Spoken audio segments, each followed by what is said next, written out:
Bulavinaka, greetings from the Pacific. I'm here with Kaitu Erasito. My name is Levi Torra. We are farmers based in the Sambeto Valley.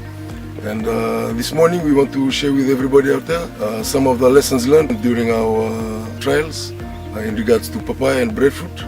We were both collaborating farmers and researchers for the Pacific Breadfruit Project, as well as the Fiji Papaya Project that was funded by ACR, AusAid, and he's going to be explaining some of the issues we crossed during those trials and in regards to climate change mitigation, and also not forgetting the food security issues we'll be facing. So without further ado, so what kind of crops do you grow in your farm? Mainly is cassava. Apart from that, we have short-term crops, eggplant, chilies, sweet corn, I see you have some livestock too there. Some of the livestock, just to get everything going on. You had conducted some trials in regards to cyclone mitigation. Can you tell us some of the results that came out of those trials? For papaya, we have 3 strategies, mitigation practices. The first one is mainly the trimming of the leaves of the papaya. So we have papaya and the leaves, we just simply prune all the leaves 100%. 100%. When the cyclone comes, one thing that will happen, most of the fruit, if the tree has already bear fruit, it will be exposed to sunlight. For that, you have to cover it with a piece of cloth. To protect it from sunburn. That's one of the biggest problems after the cyclone. So what's another strategy you can use? Another one of the lesson learned that we normally stress to the farmers is the importance of pruning. Most of the farmers, they don't want their trees to be pruned.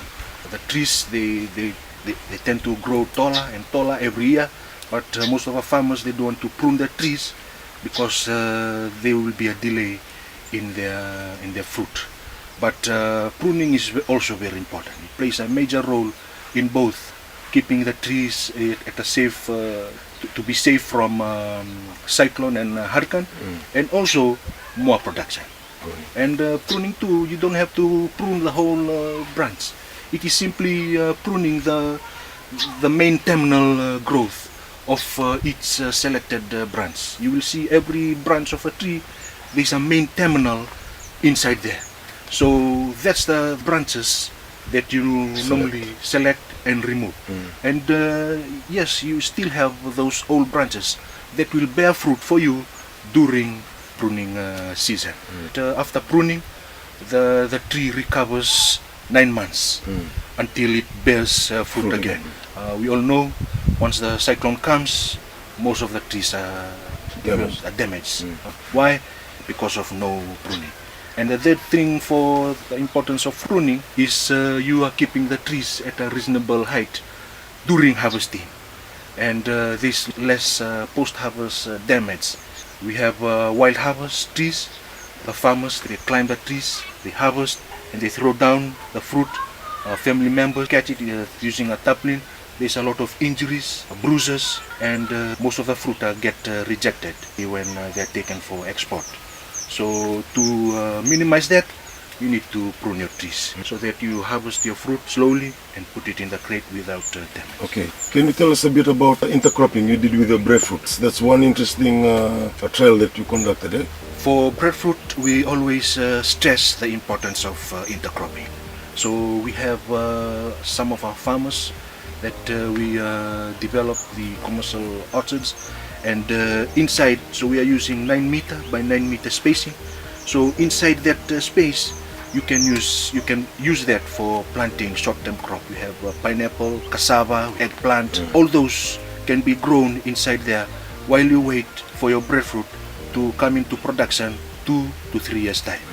I think it's very important. We have kumala, hundi, wubi. All these were being planted by our forefathers. Why? The main reason why is because they are resistant to this climatic condition.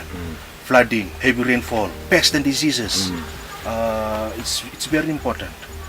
It's time for all the farmers to move out and source all these traditional cultivars and plant them in their farm, mainly for food security in the future.